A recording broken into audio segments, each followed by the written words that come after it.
48वां अध्याय। एंसिनीटस, कैलिफोर्निया में। आपके लिए एक आश्चर्य है गुरुदेव, आप जब अमेरिका से बाहर थे तब हमने एंसिनीटस के इस आश्रम का निर्माण करवा लिया। यह आपके घर लौटाने की खुशी में आपके लिए हमारी ओर से एक भेंट है। श्रीलेन, सिस्टर ज्ञान माता, दुर्गा मां और कुछ अन्य भक्त मुझे एक प्रवेश द्वार से अंदर ले जाकर एक रास्ते से ऊपर ले जा रहे थे, जिसके दोनों ओर छायादार वृक्ष थे। सामने एक सफेद भवन दिखाई पड़ा।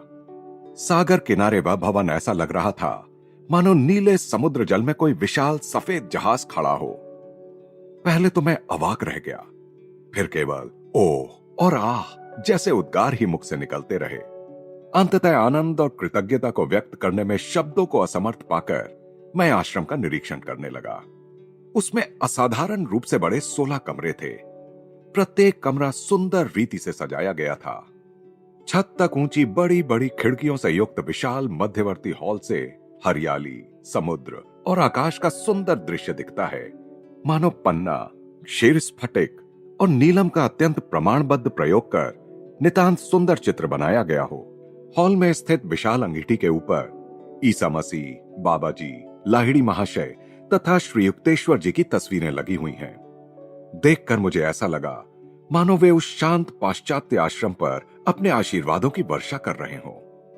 हॉल के सीधे नीचे खड़े तट में ध्यान के लिए 2 गुफाएं बनाई गई हैं। इन गुफाओं के सामने केवल अनंत आकाश और अनंत सागर ही है।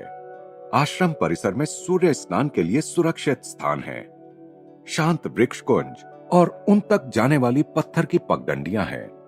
गुलाब के बगीचे हैं, नीलगिरी के वृक्षों का एक कुंज है तथा एक फलोद्यान है। ईश्वर करे कि संतों की महान और वीर आत्माएं यहां आएं और हमारे साथ सदा यहां रहकर पृथ्वी के समान सरल और आकाश के समान दूर तक पहुंचने वाले अपने आशीर्वादों से हमें कृतार्थ करें। आश्रम के एक दरवाजे पर मनुष्य के निवास स्थान के लिए ज़ेंड अवस्था में दी गई यह प्रार्थना लटकाई हुई है। कैलिफोर्निया के एंसिनीटस ग्राम में यह विस्तृत आश्रम श्री जेम्स जे लिन की ओर से सेल्फ रियलाइजेशन फेलोशिप के लिए उपहार है। श्री लिन 1932 में क्रिया योग की दीक्षा लेने के बाद से निष्ठावान क्रिया योगी रहे हैं। अंतहीन जिम्मेदारियां संभालने वाले अमेरिकन उद्योगपति होते हुए भी श्री लिन को प्रतिदिन लंबे एवं गहरे क्रिया योग ध्यान के लिए समय मिल जाता है। वे विशाल तेल उद्योगों के तथा संसार की सबसे बड़ी अग्नि बीमा कंपनी के मालिक हैं। इस प्रकार का संतुलित जीवन जीते हुए उन्होंने समाधि में अविचल शांति प्राप्त कर ली है।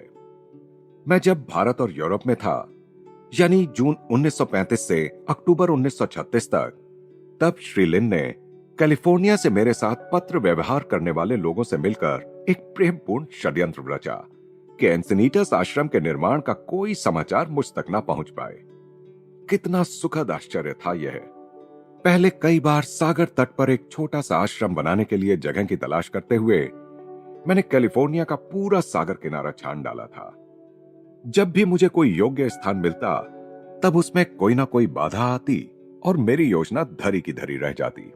आज एंसिनीटस में कई एकड़ भूमि पर बने इस आश्रम पर दृष्टि फेरते हुए श्री युक्तेश्वर जी की बहुत पहले की हुई भविष्यवाणी की पूर्ति मुझे नजर आ रही थी। सागर तट पर आश्रम।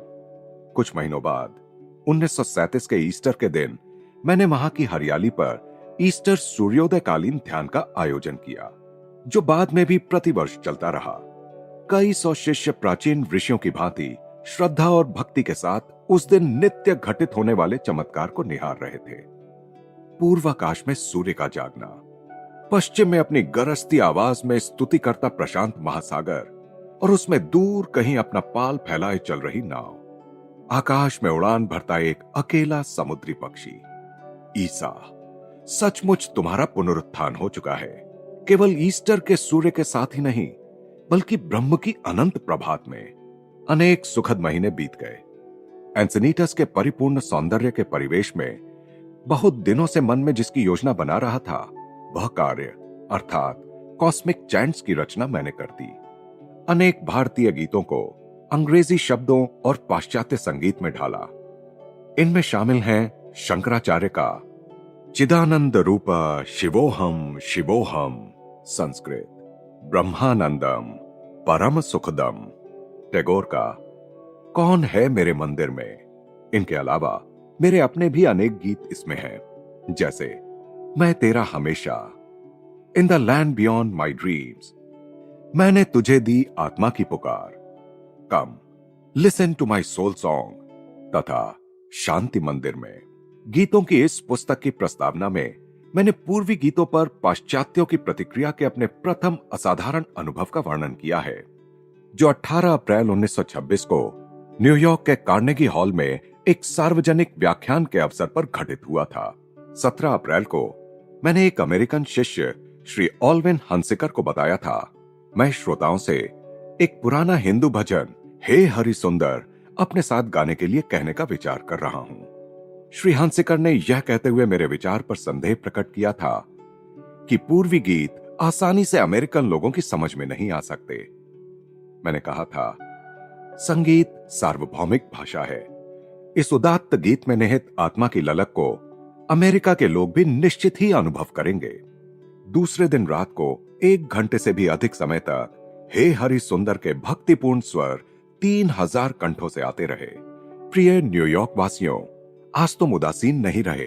आनंद के इस सीधे सादे स्तवन में तुम्हारे मन के पक्षियों ने ऊंची उड़ानें भरी हैं। उस रात प्रेम एवं भक्ति के साथ प्रभु के नाम का कीर्तन करते उस भक्त समुदाय में कई लोगों को दैवी शक्ति से स्वस्थता प्राप्त हुई। 1941 में मैं सेल्फ रियलाइजेशन फेलोशिप के बॉस्टन केंद्र में गया। बॉस्टन केंद्र के प्रमुख डॉक्टर M.W. लुइस ने एक अत्यंत कलात्मक ढंग से सजाए गए कक्ष में मेरे ठहरने की व्यवस्था की। उन्होंने मुस्कुराते हुए मुझसे कहा, गुरुदेव, अमेरिका में जब आप शुरू में आए थे तो इसी शहर में केवल एक कमरे में रहते थे, जिसमें बाथरूम की भी सुविधा नहीं थी। मैं आपको यह दिखाना चाहता था कि बॉस्टन में पूर्ण सुख सुविधा संपन्न आरामदायक कक्ष भी उपलब्ध है। कैलिफोर्निया में कार्य व्यस्तता के बीच वर्ष पर वर्ष सुखपूर्वक बीतते गए। 1937 में एंसिनीटस में एक सेल्फ रियलाइजेशन फेलोशिप कॉलोनी की स्थापना की गई। इस कॉलोनी में शिष्यों को सेल्फ रियलाइजेशन फेलोशिप के आदर्शों के अनुसार विविध गतिविधियों द्वारा प्रशिक्षित किया जाता है। यहां एंसिनीटस और लॉस एंजलिस के केंद्रों में रहने वाले लोगों के लिए फल एवं सब्जियां उगाई जाती हैं। ईश्वर ने एक ही रक्त से मनुष्य की सब जातियां पृथ्वी पर रहने के लिए बनाई हैं। विश्व बंधुत्व बहुत व्यापक शब्द है, परंतु मनुष्य को स्वयं को विश्व नागरिक मानते हुए अपनी सहानुभूतियों को विस्तारित करना ही होगा। सच्चे अर्थ में जिसकी समझ में यह आ गया कि यह मेरा भारत है, मेरा अमेरिका है, मेरा यूरोप है, मेरा अफ्रीका है, आदि आदि, उसके लिए उपयोगी एवं सुखी जीवन के तरीकों का कभी अभाव नहीं होगा। श्री युक्तेश्वर जी शारीरिक रूप से भारत की भूमि के अतिरिक्त कहीं नहीं रहे, परंतु बंधु भाव के इस सत्य से वे भली भांति परिचित थे, सारा जगत मेरा देश है।